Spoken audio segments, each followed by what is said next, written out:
We're going to be working with reviewing how to find a percent from fractions. So this is something that you have learned in the past. So this was when you first were introduced to working with fractions and solving for percentages. They would always give you a visual representation of that fraction. So here, each of these larger boxes is made up of 100 little smaller boxes. So in the first example, it's showing us that there are 7 columns colored in, and each column has 10 blocks. So that gave us 70 blocks out of 100 that were colored in.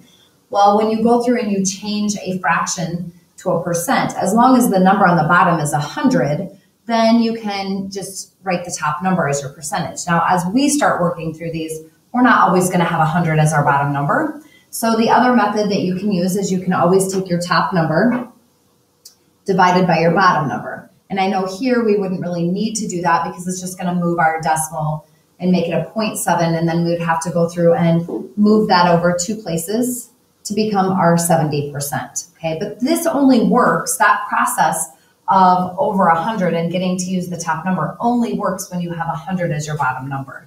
Okay, so we do have to understand the other process. So in our example 2, we have 45 out of 100 that were colored in, and that was 45%.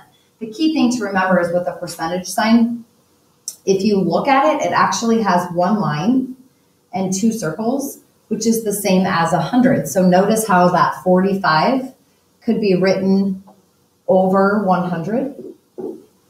Our percent sign kind of creates the number 100. So that's something that can maybe help you remember if you have to go from a fraction to, or sorry, not a fraction, but a percent to a fraction, it's always going to be that number over 100, no matter what you're working with, unless it's decimal numbers, then we have to kind of think a little bit different of a method.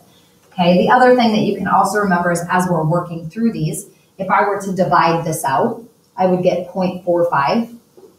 Okay, if I wanted to change 0.5 to its percentage form, remember a percent has 2 circles, right? So those 2 circles tell me how many places I have to move my decimal towards where I would put a percent sign, which is behind. So 2 places, 1, 2.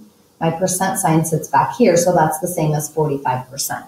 And we'll be working with that concept quite a bit today.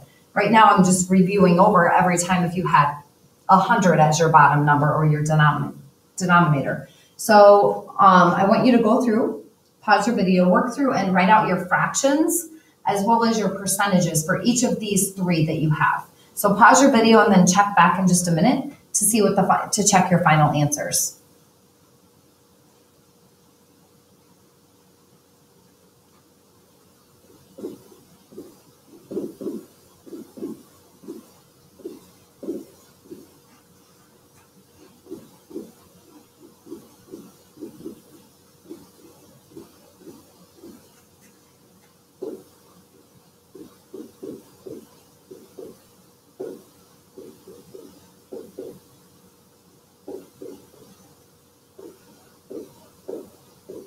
Okay, and take note that on each of these, I did work through on reducing the fractions. So once again, sometimes you can create fractions that'll have that 100 on the bottom, and sometimes it's not easy to do that. So we do have to understand the other method.